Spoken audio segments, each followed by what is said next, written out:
मेरी रक्षा करो, रक्षा करो। किससे? बोले इस बुद्धि रूपी राक्षसी से। इसने विषम, दिखते सुंदर हैं भोग, लेकिन बहुत कटु दुखदायक है, विषम है। फंसा दिया इस बुद्धि ने, बहुत दुष्ट है, ये राक्षसी है बुद्धि। जब तक प्रभु के चिंतन में नहीं लगती तब तक ये आसुरी बुद्धि बनी रहती है। हमारी बुद्धि किसी भी माता बहन पर जब दृष्टि जाती है तो भोग बुद्धि हो जाना, यह राक्षसी बुद्धि है। श्रीपाद कह रहे हैं स्त्री राक्षस्याः सुविषम कृते रक्षतम रक्षतम च। रक्षा करो, रक्षा करो, हे राधा कृष्ण हमारी रक्षा करो। ये बुद्धि माताओं बहनों के प्रति राक्षसी भाव को प्राप्त हो रही। अब इसी का गलत अर्थ कर दिया जाए तो निंदनीय हो जाएगा। भाव से देखा जाए तो इसका अर्थ होता है कि ये मेरी बुद्धि राक्षसी स्वभाव की हो गई, जो माता बहनों पर ये भोग दृष्टि रखती है। और यही सत्य है, हमारी जो बुद्धि जैसी होती है हमको सामने वैसा ही दृश्य दिखाई देता है। ये राक्षसी भाव है, असुर भाव है। आसु कहते हैं प्राणों को, जो केवल प्राणों के ही पोषण में लगा हुआ है, केवल इंद्रिय सुखों के ही भोगने में लगा हुआ है, वो असुर भाव को प्राप्त है, वो राक्षसी बुद्धि है।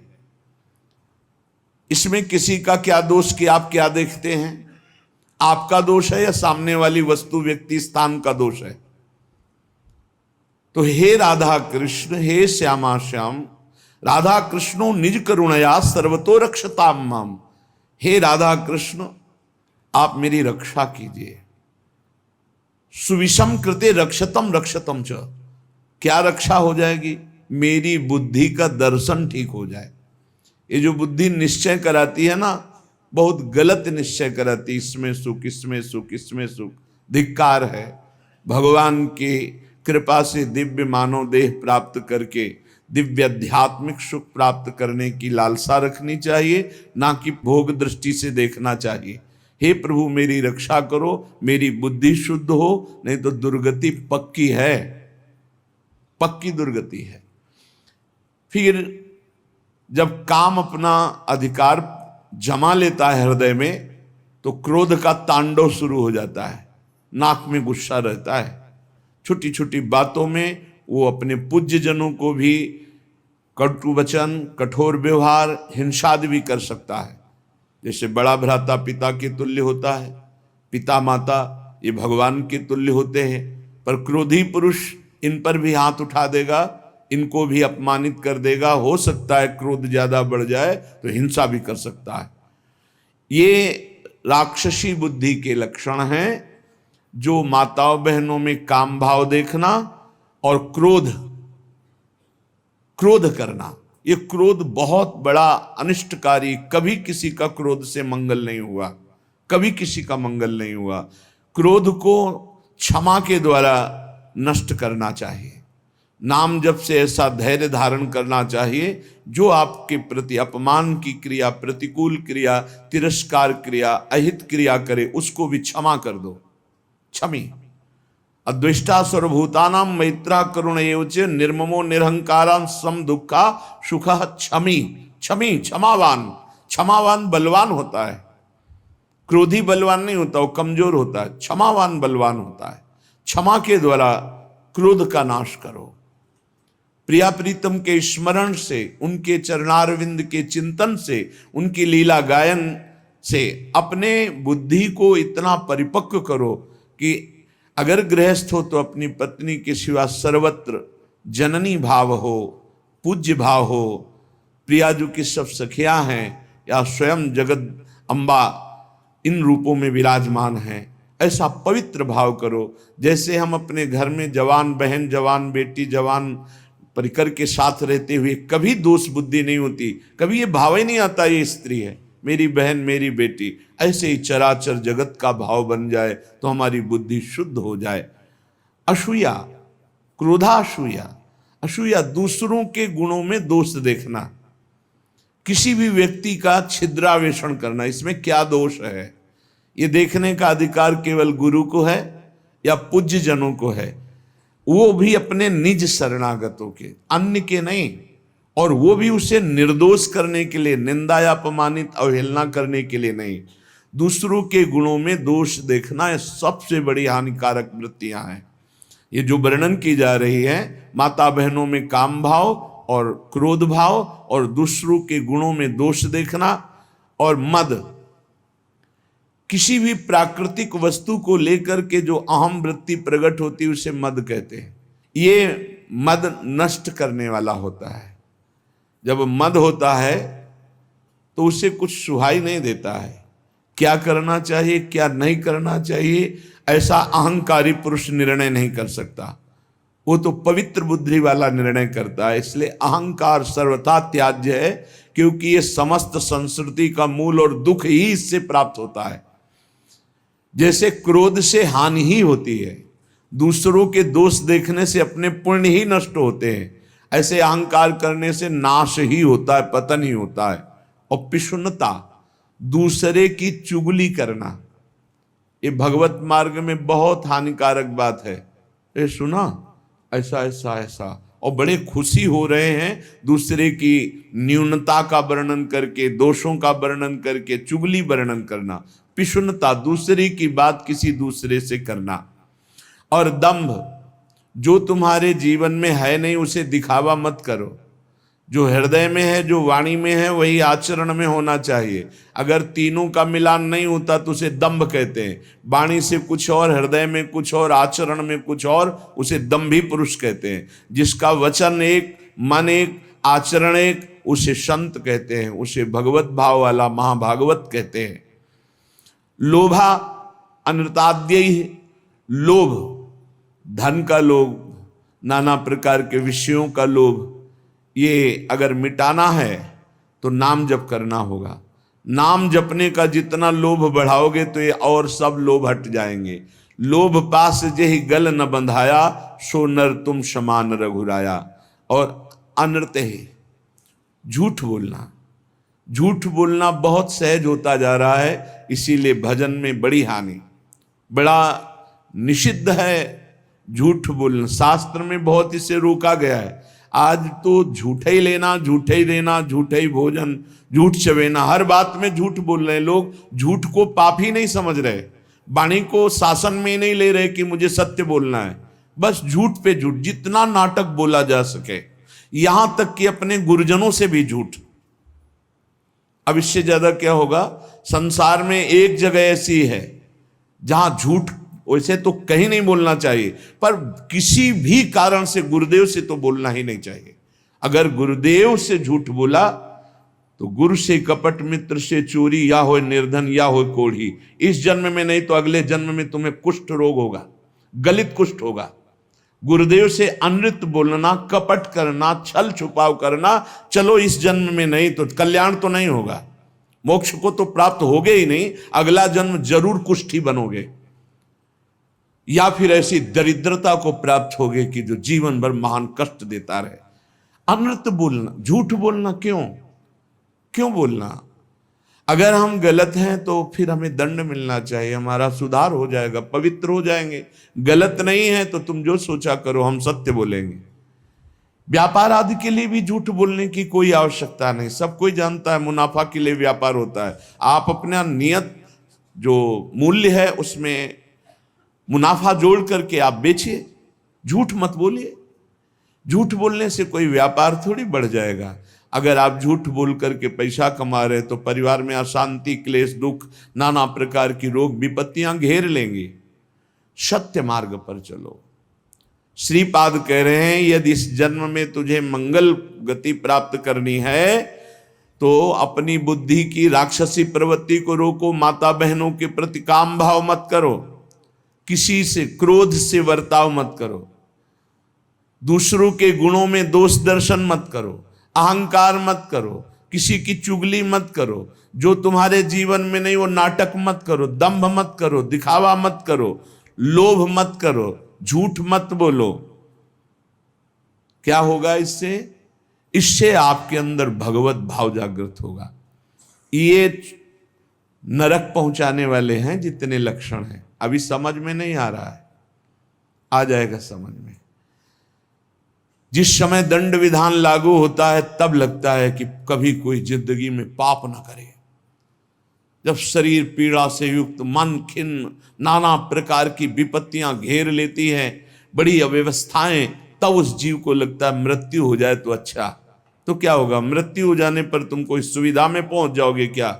एक एक चेष्टा का बड़ा बड़ा कष्ट है। श्री जैमिनी जी ने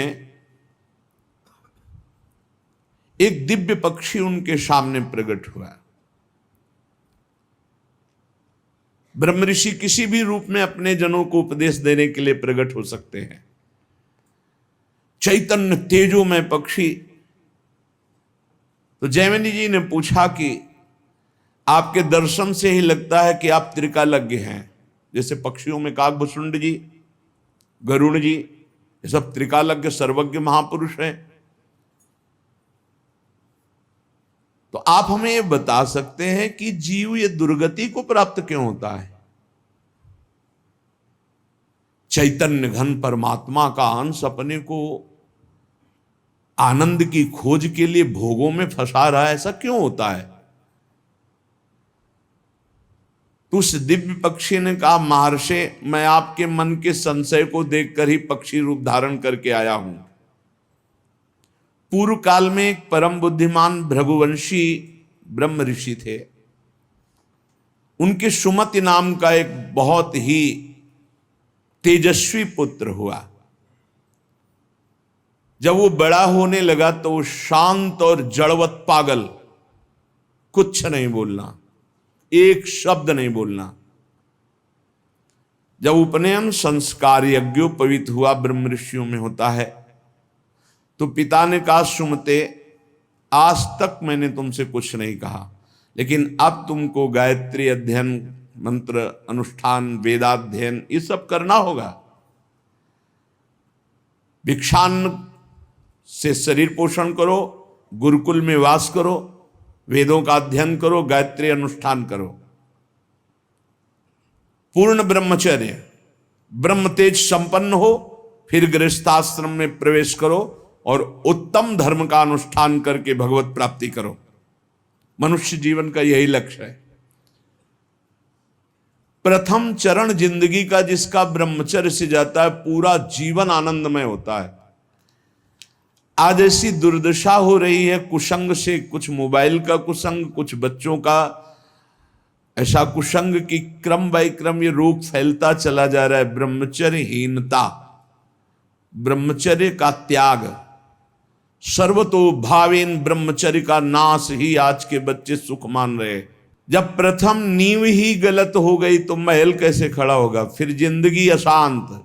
नए नए बच्चे आते हैं डिप्रेशन में और कहते हैं कि मैं अपने शरीर को नष्ट करना चाहता हूं, अब मेरी जीने की इच्छा नहीं रह गई क्योंकि मेरे में उत्साह नष्ट हो गया।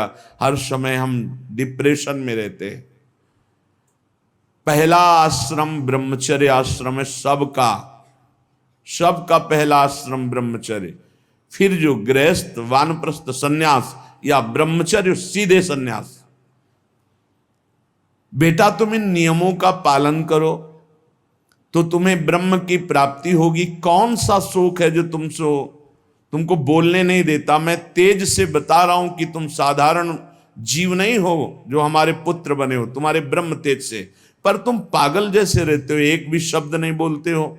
जैसे जड़ भरत जी हार गए, पिता पधार गए, लेकिन कभी गायत्री कभी उच्चारण नहीं किया। संपूर्ण ब्रह्म ज्ञान उनको प्राप्त। जब अनेक बार कहा तो सुमति जी कुछ नहीं बोले। पिता ने स्नेहवश फिर कहा, बेटा तुम छल मत करो, मुझे पता है तुम बोल सकते हो और तुम ज्ञानी महात्मा हो, मुझे पता है तुम्हारा तेज ऐसा है, तुम पागल नहीं हो। जब बार बार कहा तब सुमति ने हंस दिया और उसका, पिताजी ये जो आप उपदेश कर रहे हैं ये बहुत बार, बहुत जन्मों में कर चुका हूं मैं उस तत्व को प्राप्त हो चुका हूं जिसके जानने के बाद कुछ जानना बाकी नहीं रहता। इसीलिए मैं जड़वत पागल आचरण करता हूं कि आप हमको ये ना समझ पाए कि मैं आपका पुत्र बहुत विद्वान या बहुत ज्ञानी हूं। जो आप उपदेश कर रहे हैं, बहुत जन्म अनुष्ठान कर चुका हूं। मैं त्रिकालज्ञ हूं, मुझे तीनों कालों का ज्ञान है, भूत भविष्य वर्तमान। त्रिकालज्ञ तब होता है जब भगवत स्वरूप में तदात्म हो जाता है। तो भगवान सर्वज्ञ हैं, तो वही सर्वज्ञता अंश रूप में उतरती है, तो वो भी सर्वज्ञ हो जाता है। मैंने बहुत से शास्त्रों का ज्ञान प्राप्त किया, वो अक्षरशः मुझे सब भगवत कृपा से स्मृति में व्याप्त है। हर कला में मैं प्रवीण हूं, शिल्प कला आदि सब कलाओं में प्रवीण हूं। मुझे पागल रहने का स्वभाव है कि कोई जान न पावे। इस समय मैं आपके और अपने 10,000 जन्म तक को देख रहा हूं। स्वाभाविक खेद, क्षय, क्षोभ ये हमें स्पर्श भी नहीं कर सकते। संतोष, आनंद वृद्धि ये सदैव हमारे हृदय में होती रहती है। शत्रु मित्र इनका मुझे भान भी नहीं, सब में एक ब्रह्म व्याप्त है, ये अनुभव है। पिताजी आप पत्नी और पुत्र के संयोग वाले हैं। आप मुझे पुत्र भाव से देख रहे हैं। अनेक बार तुम हमारे बेटा बन चुके हो। मैं 10,000 जन्म तक तो ऐसे ही देख रहा हूं, स्वाभाविक। अगर ध्यान करके देखो तो लाखों जन्मों को देख सकता हूं। कई बार तुम हमारे पुत्र बन चुके हो, कई बार पत्नी बन चुके हो। तो बहुत आश्चर्य में हो रहे कि अभी तक तो बोला नहीं, बोला तो इस कोटि का बोला। तभी भगवत ऋषि जी कहते हैं, हर समय मौन रहे, बोले ना बोले तो हृदय की ग्रंथि खोले, जड़ चैतन्य का भेद मिटा दे, वो महाभागवत होता है। पिताजी मैंने हजारों बार महान से महान सुख और महान से महान दुख भोगे हैं जो मेरी स्मृति में है। लाखों माताओं के गर्भ में विष्ठा और मूत्र के बीच में मैं पला हूं, मुझे याद है। अपने लोगों को इसी जन्म का याद नहीं है। इसी जन्म में जो मां के गर्भ में थे याद नहीं, कोई घटना, कोई दुख, एक पाई भर भी स्मृति नहीं। इतने ज्ञानी हैं। सोचो, ये महाराज सुमति जी कह रहे हैं कि मुझे 10,000 वर्ष का तो ऐसे ही दिखाई दे रहा है। अगर ध्यान धरूं तो लाखों जन्म का बता सकता हूं। मैंने लाखों बार माताओं के गर्भ में विष्ठा और मूत्र के बीच में पला हूं, मलाशय और मूत्राशय के बीच में। मैंने लाखों प्रकार के रोगों को भोगा है, हर योनियों में मुझे ज्ञान है। गर्भावस्था में जो दुख होता है बड़ा अपार दुख होता है। मैंने बचपन, जवानी, बुढ़ापा सबको देखा है। मैं हर योनियों में गया हूं। मुझे हर योनि का पशु, मृग, कीट, पक्षी, मनुष्य, स्त्री, देवता सब बना हूं।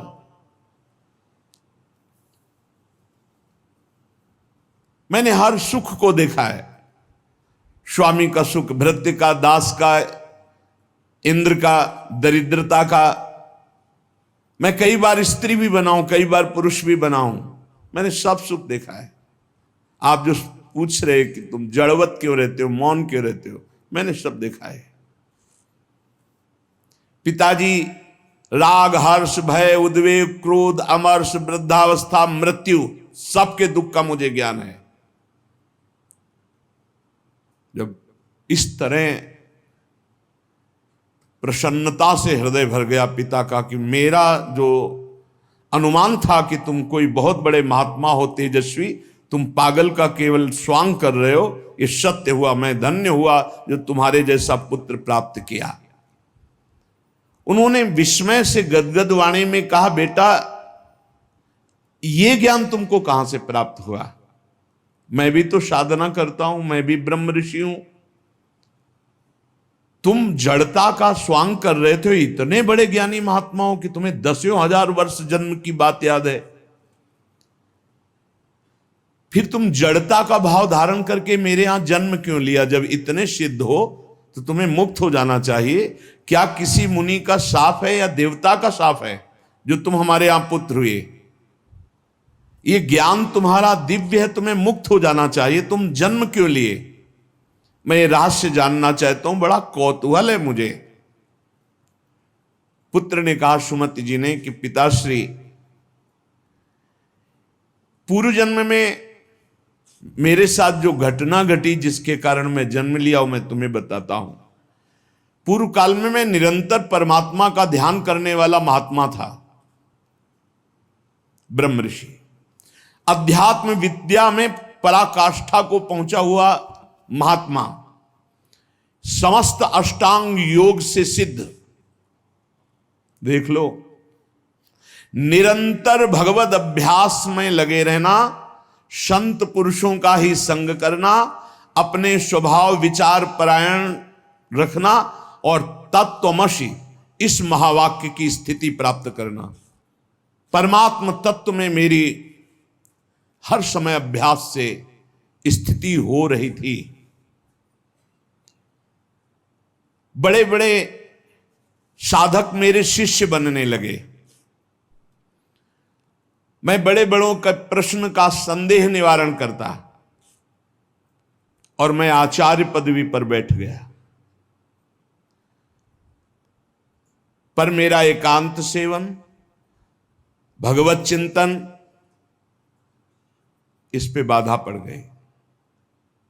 दैवात किंचित बचा हुआ अज्ञान मेरे अभ्यास में बाधा डालने लगा।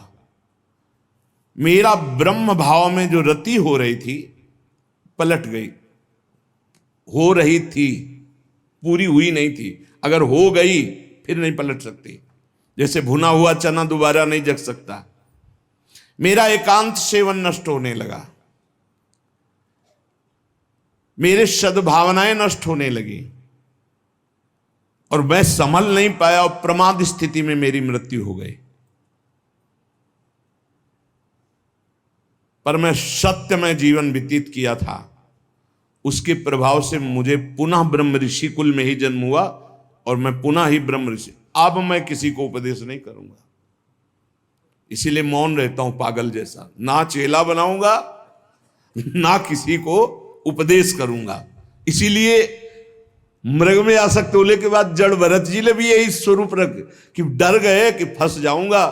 हरी घास भी नहीं खाई, बहुत सावधानी की जरूरत है। मुझे ब्रह्म चिंतन के प्रभाव से दसों हजार वर्ष जन्मों की बात अब भी स्मृति में है। वो बहुत सावधानी की जरूरत है।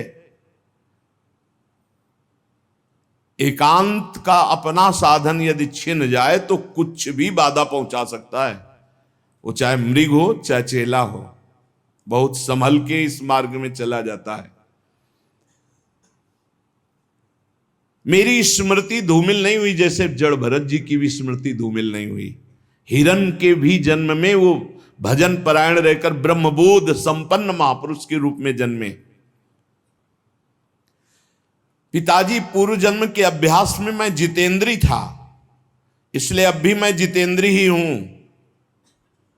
केवल प्रमाद स्थिति आ गई, चिंतन में प्रमाद, बहुत सावधानी। अब भविष्य में मेरा जन्म नहीं होगा क्योंकि मैं सावधान हूं, अब प्रमाद नहीं होने दूंगा। मैंने जो दूसरों को ज्ञान दिया था उस ज्ञान का कहीं ना कहीं मुझे अहंकार आ गया, इसलिए प्रमाद स्थिति आ गई। भ्रम न हो जाए, वो छुपा छुपी का खेल खेलता है, चेला नहीं है, वो जगत गुरु है। भगवान श्री कृष्ण कह रहे हैं मत्ता पर तरम नान्यत, मेरे सिवा अन्य कोई नहीं। तो कहीं गुरु बनने का अहंकार ना आ जाए। भगवान अपने भक्त की हर इच्छा को पूर्ति करते हैं तो वही आकर शिष्य रूप में शरणागत का स्वांग करते हैं। ये भूल गए तो देख ले, और कोई अपराध नहीं था, कोई अपराध नहीं था। प्रमाद स्थिति मैं ज्ञानी हूं, हम जागृत हो गया, एक जन्म बर्बाद हो गया। ब्रह्म बुद्ध, इसलिए इस जन्म में बोल ही नहीं रहे, अपने पिता से भी नहीं। जब बहुत बार कहा तो करुणा करके बोले, जैसे जड़ भरत जी रघुगण से बोले, मैंने जो दूसरों को ज्ञान दिया था, ये ज्ञान देते समय नहीं होना चाहिए कि मैं उपदेश कर रहा हूं, मैं उत्तर दे रहा हूं। सच्ची नहीं, वो श्री भगवान अंदर से बोल रहे हैं। हृदय मंदिर भगवान का है, साउंड ये दिखाई दे रहा है और अंदर से भगवान बोल रहे हैं। जो उत्तर दिया वो मैं भी सुन रहा हूं, मैं उत्तर देने वाला नहीं हूं, मैं भी श्रोता ही हूं। उत्तर देने वाले श्री भगवान जगत गुरु जो सबके हृदय में बैठे हैं, वही कथयन्ति च माम नित्यम तुष्यन्ति च रमन्ति च, इसकी योग्यता प्रदान कर रहे हैं। वही अंदर से कथन करवा रहे हैं, वही उसी में रमण करवा रहे हैं, वही सुनवा रहे हैं। जो सत्य चिंतन करता है वो कभी व्यर्थ नहीं जाता। उसके प्रभाव से मुझे आगे कोई साधना नहीं करनी पड़ी और मुझे तत्वबोध हो गया। यही खास बात होती, मैं ब्याज सहित भजन मिलेगा, आगे कोई साधना नहीं करनी पड़ी। इस जन्म में स्वयं तत्वबोध संपन्न महापुरुष के रूप में प्रकट हो गए। जैसे जड़ भरत जी, जन्म से सिद्ध, भजन कर नामे भक्ता प्रणश्यति, ये खास बात होती। 100 बार राधा राधा बोला है तो अगले जन्म में 101 बार से शुरू होगा, 99 से नहीं। मैं त्रिकालज्ञ हूं, अपना परिचय बता रहे हैं। और ये तीनों कालों का ज्ञान साधारण धर्मों के पालन से या कर्म कांड से इनसे नहीं प्राप्त होता है, ये भगवत चिंतन ब्रह्म चिंतन से प्राप्त होता है। पिताजी, मैं जन्म से ही सन्यासी हूं, मुझे ये शिक्षा की अब जरूरत नहीं कि आप ब्रह्मचर्य धारण करो, आप जाओ एकांत सेवन करके फिर गृहस्थाश्रम, फिर वानाप्रस्थ, फिर सन्यासी। मैं जन्म सिद्ध सन्यासी हूं। मेरे से चूक हो गई, जरा सी चूक में जन्म हो गया। हिरन में आसक्त, जरा सी चूक में, बहुत बड़ा गेम है ये, चूक नहीं होनी, ये खेल है, चूक नहीं होनी चाहिए। अच्छा, खास बात देखो, चूक कहां हुई है। और जब भगवान की शरण में होता है तो भगवान कह रहे अंतिम चूक को मैं सुधारता हूं। इसीलिए सर्वश्रेष्ठ भगवान की भक्ति है, शरणागति है। हे, इतने बड़े महात्मा की चूक हुई और अगला जन्म हुआ और जीवन भर वैश्यागमन करता रहा, अंत समय नारायण बुलाया तो परम पद पहुंच गया। पुत्र के बहाने नारायण बोले, भगवान नाम, इसीलिए हम नाम जप की महिमा को बार बार गाते हैं। मैं क्या हूं इसको छोड़ो, आप क्या है प्रभु, मैं समझ गया। राधा राधा राधा राधा राधा राधा, परम पद मिल गया। अब ये बहुत सरल लगता है ना, इसलिए फ्री किसी को हीरा दो तो कांच ही समझेगा, और दाम लगा के कांच दो तो उसको माथे पे लगाएगा। 1 लाख में खरीदा है, भले चमकीला रंगीन कांच ही हो या सफेद कांच हो, और अगर फ्री हीरा दो तो उसको लगे हीरा फ्री कैसे दे सकता है, नहीं ये तो कांच ही होगा। पैसा लगा के फ्री सत्संग मिल रहा है तो समझ में नहीं आता, फ्री सत्संग मिल रहा है, फ्री एकांतिक मिल रहा है तो समझ में नहीं आता। पक्की बात समझो, भगवान